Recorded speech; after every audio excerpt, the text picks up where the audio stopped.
Quédate en Aquí Entre Nos con Julio César Labrador. ¿Qué tal, amigos? Bienvenidos Aquí Entre Nos, un programa pensado en los maestros de escuela sabática. Abordamos esta semana el tema de la naturaleza y origen de la Biblia. Nada más apasionante para un estudiante de las Sagradas Escrituras que conocer el proceso de la inspiración. ¿Estás listo para adentrarte conmigo en las entrañas mismas de lo que constituye la base para salvaguardarnos de todo viento falso de doctrina? Pues entonces, comencemos. Las herramientas básicas para cada segmento de tu repaso están en El Sábado Enseñaré, el título que identifica el material auxiliar para el maestro.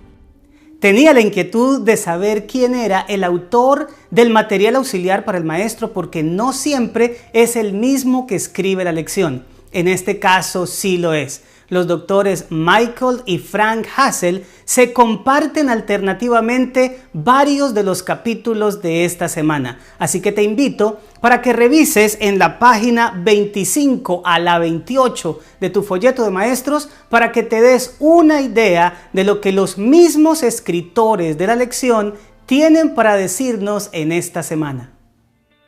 Primer segmento. Motiva. 1 minuto. Acelera el corazón de tus alumnos motivándolos con una razón válida de por qué esta lección es importante para sus vidas. La siguiente frase fue pensada para preparar a tus interlocutores para el aprendizaje. Diles algo como lo siguiente: ¿percibes la importancia que tiene en tu vida saber que aunque toda la Biblia fue inspirada, no toda fue revelada? Pues en este repaso te lo vamos a aclarar. Y pasemos con eso a la siguiente sección. Segundo segmento, explora, 15 minutos.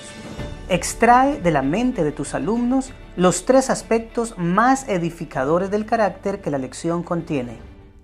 Exploremos el contenido de la lección sobre el origen y la naturaleza de la Biblia en los siguientes 3 puntos. Primero, revelación e inspiración, la diferencia.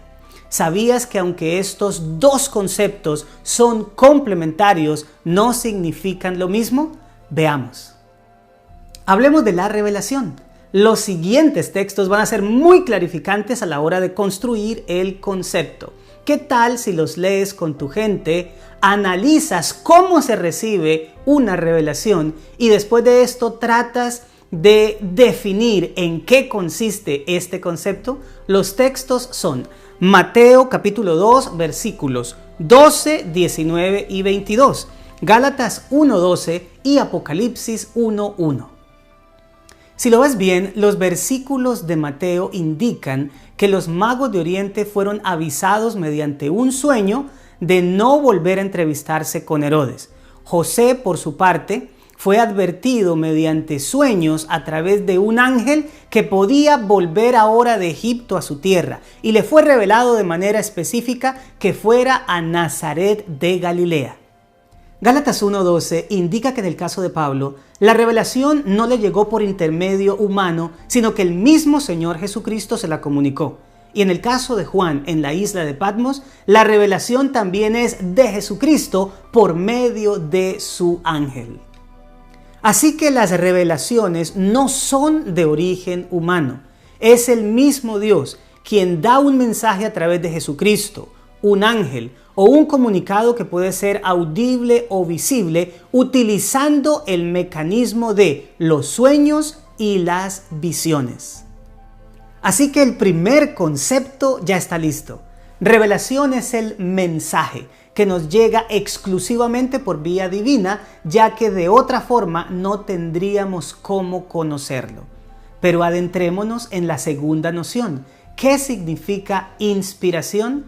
Textos como 2 de Timoteo 3:16 y 2 de Pedro 1:21 son claves para entender este concepto.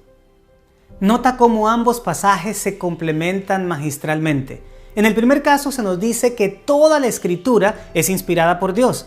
En el segundo se resalta el hecho de que los santos hombres de Dios comunicaron su mensaje inspirados por el Espíritu Santo. Aquí se nos da a entender que Dios estuvo dirigiendo el proceso de recepción y entrega de su mensaje. Por lo tanto, mientras la revelación es el mensaje, la inspiración es el proceso mediante el cual se recibe y comunica ese mensaje. Pero ahora hablemos de la diferencia entre las dos, y es aquí donde quiero poner mi mayor énfasis. ¿Por qué? Porque justo aquí es donde tiene cabida la frase que les mencioné al comienzo. ¿La recuerdan? Toda la escritura es inspirada, pero no toda fue revelada. La primera vez que yo escuché esta frase, les confieso, fue muy chocante. La razón es porque no tenía claro estos dos conceptos. Afortunadamente, eso ya no pasa contigo. Pero permítanme ahondar más en esta idea y construir más al respecto. Resulta que gran parte de la Biblia nos llega a nosotros como mensajes que Dios nos comunica y que de ninguna otra forma nosotros podríamos llegar a saber. Por ejemplo, la creación de este mundo en 7 días o el mismo plan de salvación. Por más que nosotros observáramos la naturaleza y reflexionáramos, jamás podríamos llegar a saber los detalles de cómo este mundo en 7 días fue creado o cómo somos salvos a través de Jesucristo. Se necesitaba que Dios nos los comunicara directamente. Pero hay otras partes de la Biblia que no fueron revelaciones directas de Dios, sino que se escribieron después de ser testigos oculares de algo o escuchar a quienes fueron testigos de eso o de revisar documentos que ya existían.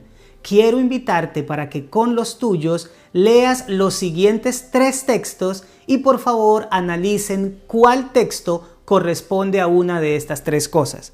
Ellos son Josué capítulo 10 versículo 13, Lucas 1 del 1 al 4 y Primera de Juan 1:1. Espero que hayas hecho el ejercicio porque en realidad no es tan difícil. Juan nos está diciendo que él fue testigo ocular. Lucas que estuvo indagando con los que sí fueron testigos oculares y Josué nos está hablando de material que ya estaba previamente escrito.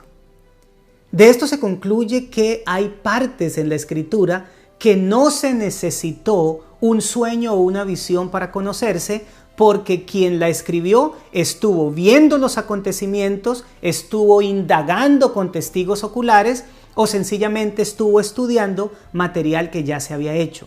Mientras que hay otras partes de la Biblia que Dios sí las comunica mediante un sueño, una visión o una manifestación audible de su voluntad.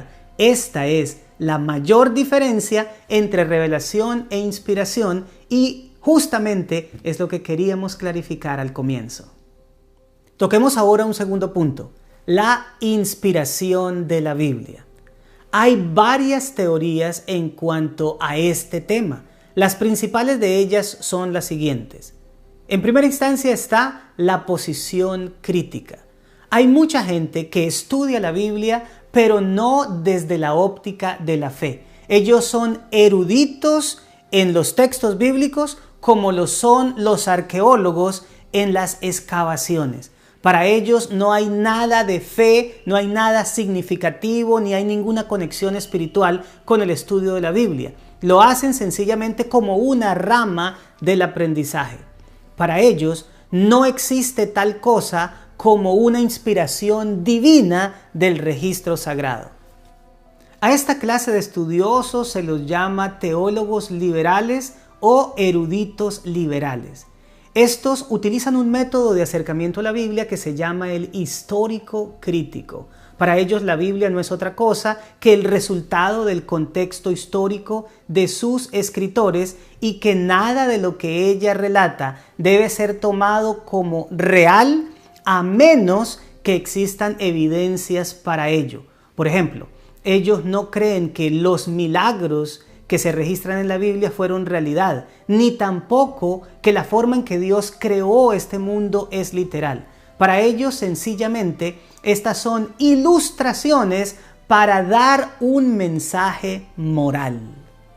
La segunda teoría acerca de la inspiración de la Escritura se llama la inspiración verbal.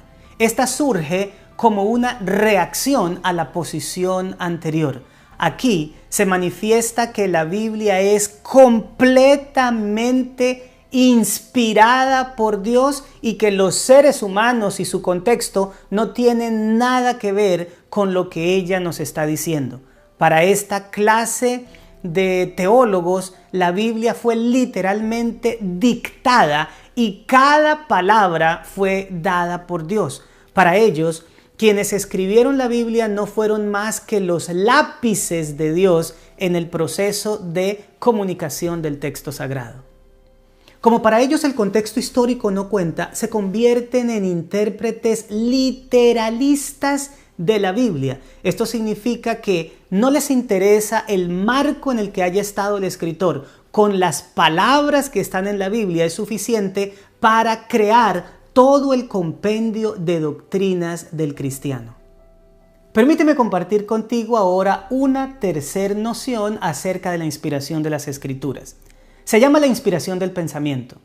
Resulta que como los literalistas tenían serios problemas en explicar aparentes inconsistencias dentro del registro sagrado, surgen unos teólogos diciendo que no fueron las palabras de la Biblia las que fueron inspiradas, sino la mente de los escritores. Para quienes sostienen este punto de vista, la inspiración ocurre en el momento en que el escritor bíblico recibe el mensaje que debe comunicar. Pero después de eso, él queda libre para poder elegir en sus propias palabras la manera en la cual va a dar a conocer ese mensaje. Como es un ser humano y es falible, pues puede tener errores a la hora de escribir el mensaje divino y así se explican las aparentes inconsistencias. Pero hay una cuarta postura sobre este tema. Se llama la inspiración plenaria o total. En ella se nos indica que el proceso de la inspiración no se llevó a cabo solamente cuando el escritor recibe el mensaje, sino durante todo el proceso hasta su entrega. Es decir, que si recibió una revelación, ahí estuvo la inspiración, haciendo que la mente del profeta estuviera atenta para comprender. Pero si tuvo que registrar lo que él vivió o indagar con testigos oculares o investigar en escritos previos, ahí también estaba el Espíritu Santo guiando y dirigiendo la mente de ese escritor hasta que finalmente él consigna su mensaje, lo deja por escrito o en algunos casos lo comunica verbalmente. Es importante clarificar que durante todo este proceso el libre albedrío del escritor no es afectado por el Espíritu Santo. Por lo tanto, la inspiración es un proceso total desde el mismo comienzo de la recepción del mensaje hasta que éste se entrega, en el caso de la Biblia, de manera escrita. Por lo tanto, el Espíritu Santo dirige la mente del escritor para recibir el mensaje, escoger las palabras con las que lo va a comunicar y trasciende mucho más allá hasta el mismo lector que es iluminado por el mismo Espíritu para comprender el mensaje divino. En nuestra iglesia, este es el concepto aceptado para la inspiración, principalmente porque bíblicamente es muy sólido. En primera instancia, recuerden lo que 2 Timoteo 3:16 nos dice, que la Biblia como un todo fue inspirada por Dios, mientras que 2 de Pedro 1:21 indica que los santos hombres de Dios fueron los inspirados por el Espíritu Santo. Nuestra posición como iglesia se ve en muchas de nuestras publicaciones, pero permítanme traer como ejemplo una de las más conocidas, El conflicto de los siglos, página 9. Allí, la señora Elena de White escribió: la Biblia señala a Dios como el autor de ella. Sin embargo, fue escrita por manos humanas y la diversidad de estilo de sus diferentes libros muestra la individualidad de cada uno de sus escritores. las verdades reveladas son todas inspiradas por Dios. 2 de Timoteo 3:16. Aún así, están expresadas en las palabras de los hombres. Así que el proceso de inspiración de la Biblia es doble. En primer lugar, el Espíritu Santo abre la mente del escritor para recibir el mensaje y en segunda instancia lo guía para que escoja las palabras más convenientes de tal manera que pueda comunicar de manera fidedigna el mensaje divino. Esto nos lleva al punto número 3, el papel de la fe. Cuando nos acercamos a la Biblia, no podemos interactuar con ella como un libro meramente humano.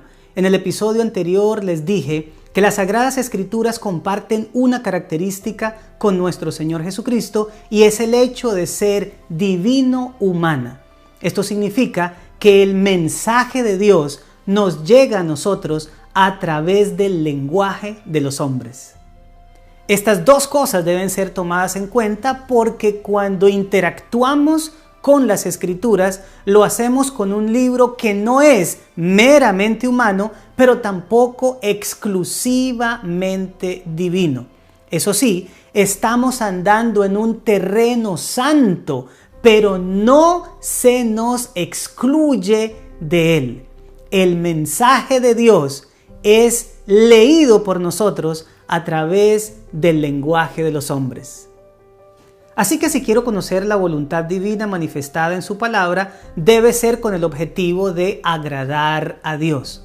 ¿Cómo debo hacerlo? Lee con los tuyos Hebreos 11:6 y resalten lo que este texto nos dice.